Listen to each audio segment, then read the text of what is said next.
Hello everybody, it's Armchair. I have a question for you. Can you scientifically prove that Santa Claus is real? Now, this is an idea brought up by James Randi.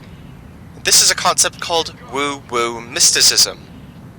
Specifically, it's the idea of you bring up something that may or may not exist, but you can't really scientifically prove that it either does or doesn't exist with scientific evidence. And of course, when I mean Santa Claus, I don't just mean the famous saint from a millennia ago. I'm of course referring to the Santa Claus. The guy that wears that jolly red suit, has the 8 or 9 reindeer, depending on whether you're forgetting Rudolph or not, goes around the world in his sleigh and gives all the good people gifts. That simplified definition of woo-woo mysticism, well, it's pretty similar to metaphysics, I find. What's the difference between that specific definition I used for mysticism and metaphysics? Well, not much. Metaphysics, much like woo-woo mysticism, is about how you can't really prove that God does or doesn't exist. And I'm not specifically singling out the Christian God, but all of them. And I'm glad I can make that distinction, which I'll explain later. But let's compare God to a couple of different things.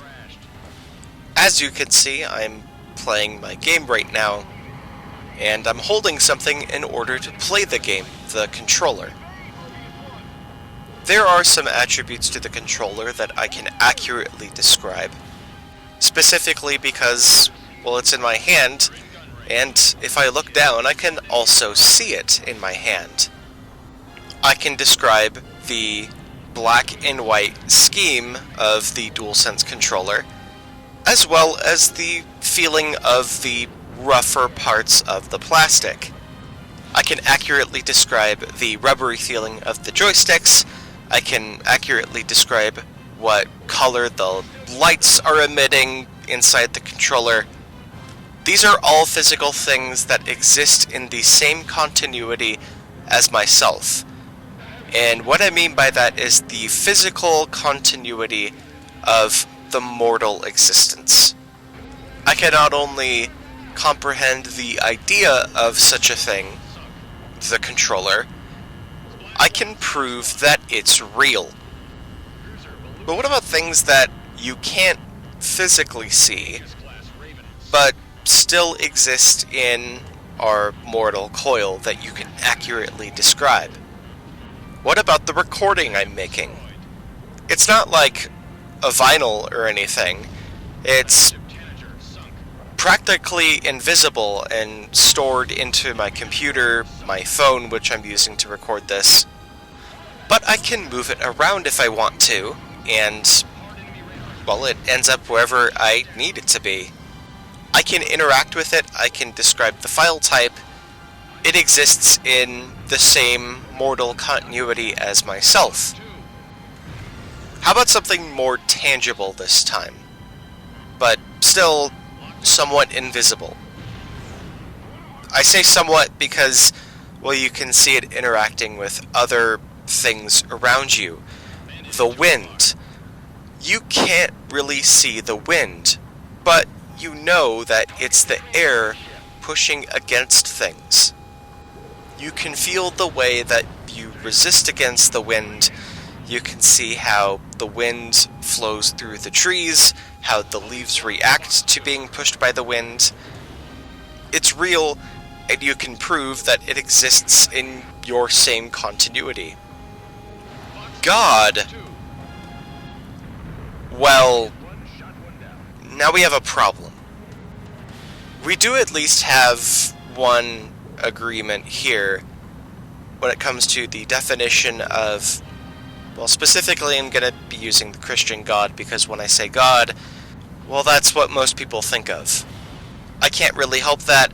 That's just the world we live in, and, well, that just really puts into perspective how popular the idea is. Emphasis on idea. We'll touch on that later. God is frequently described to have a non-physical spirit body. We can't really see God, can't accurately describe the attributes he has, we can't really describe the type of body that he has. There are different concepts that have been thrown around for the past few thousand years of what the Christian God might look like. People hone in on the idea that because men and women are both God's creation, well, there is a concept of him being like that of an intersex person, where he has the body of both a man and a woman. Is that correct? Well, I can't really prove that, and neither can anyone else, really. So we can't really describe the physical attributes of God with 100% certain accuracy because, well, he doesn't really exist in our realm of reality that we live in. Well, he doesn't, but he also kind of does. God is like Santa Claus. The idea of both stands the test of time. This is true not just for the Christian sects, but also every other faith in the world. Both Roman and Greek mythologies are absolutely enormous and very much ingrained into not only popular culture, but also science. Popular culture, that's easy to explain. There's plenty of books, there's plenty of stories. Clash of the Titans is one that comes into mind. But we can also look at planetary science.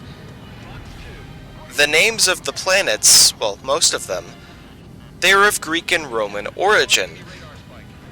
Jupiter is the stand-in name for Zeus, who is the god of jollity. Saturn is the stand-in for Kronos, who is the god of old age. That's a Roman god. Mars, the god of war. Venus, one of sex, beauty, and fertility. Put all of them together, and you have Gustav Holst's The Planet Suite. But anyways, that really does put into perspective how ingrained faith is into our way of living. And really, I don't think it's about proving whether Zeus or Kronos or God or anyone really exists or not. There have been attempts to try and find the ultimate answer to life, which some have described would be the ultimate equation that would disprove God's existence. I can imagine that equation is a very complicated one, and I couldn't possibly wrap my head around it. As I've iterated before, I am not a numbers guy. Although I imagine that coming up with an equation like this is probably going to be simpler than trying to balance out your flat tax, which is something that Homer Simpson tried to do, and in doing so accidentally disproved the existence of God. But I digress. That's just me. I always have to loop it back into The Simpsons somehow. It's what I do. Anyways, the equation to figure out the ultimate answer of the universe, well, it didn't really work, and it didn't offer a foolproof way to kind of disprove God. And the reasons being, well, they're, as I've iterated before, God exists in another plane entirely outside of ours, although still having some influence over our own. And like I've iterated before, this is true for any god. Which is why, well, religion is fascinating to me. I learned a lot about metaphysics through my recent philosophy courses that I've taken over the past, I guess I've taken 2. So over the past 3 years of taking those 2 philosophy courses, I've learned quite a lot. And it's changed the way that I approach other faiths. I don't really want to step on anyone's belief of anything. And yes, I do have my own qualms with the Mormon Church, but the church is one thing. But it's the people's belief in God, not in the church. Well, I mean, they can believe in the church, sure, but it's their belief in God that's another factor entirely. And that's something that I can't really step on. And I can't really deny that it does bring people together. And if you ask me, I think it should be bringing even more people together. Because, well, different faiths are even more intertwined with each other than we realize. My family is very Christian, and they subscribe to the belief that Jesus is the only way to get back into heaven. Accept him and his grace, and, well, you can be saved. Judaism, and when I say that I don't mean Zionism, but Judaism in its purest form, and Islam, while they're imitations, and they're not the perfect message from God, but everyone has their agency to believe in what they want, and, well, that determines where they go. But I don't think that's a fair narrative, because all three of those are rooted in the exact same Abrahamic origins. So, whether they like it or not, Americans that are Christian, well, their practices are a lot more closely tied to their brothers and sisters in the Middle East than they realize. I'm hoping that they already do know that, but if not, well, I'm right here and I'm telling that to you, so hopefully you are seeing where I'm coming from here. Hell, let's throw Abrahamic roots aside here and look at other religions. Hinduism is another great example. There is a whole other slew of gods in that branch of religion. And in the very same way, you can't prove that they exist, but you also can't disprove their existence. Buddhism is another great example, and here's a transition point that I can use to bring up another idea here.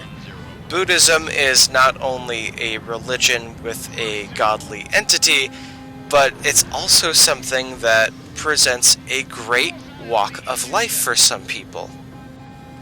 It's pretty similar to that other idea which I was leading up to, which is Taoism. It doesn't exactly have a god in there, but there's this personal connection to the forces of nature that tie everything together in this beautiful way. I've iterated time and time again that I am separating myself from the Mormon Church, and I'm kind of in an awkward position where I'm unable to do so at the moment because I'm a BYU student, and if I leave the Mormon Church, well, I get kicked out of the university and no more cheap college. So, whatever. But I find that the more that I separate myself from the church, the more I separate myself from this culture that constantly rings in my ears and basically lives by this specific principle of the Mormon Church is the truest church and it has the truest book that was ever written, and you don't really consider anything else as a possibility, because doing so is doubting. So it's more healthy to doubt your doubts than to doubt your faith. That's not a healthy way to live at all. Take it from me. The more I separate myself from the church and that culture, that way of thinking, the more I see the beauty of all of the faiths that exist. And it's to the point where I really don't want to squash anyone's belief in any of that.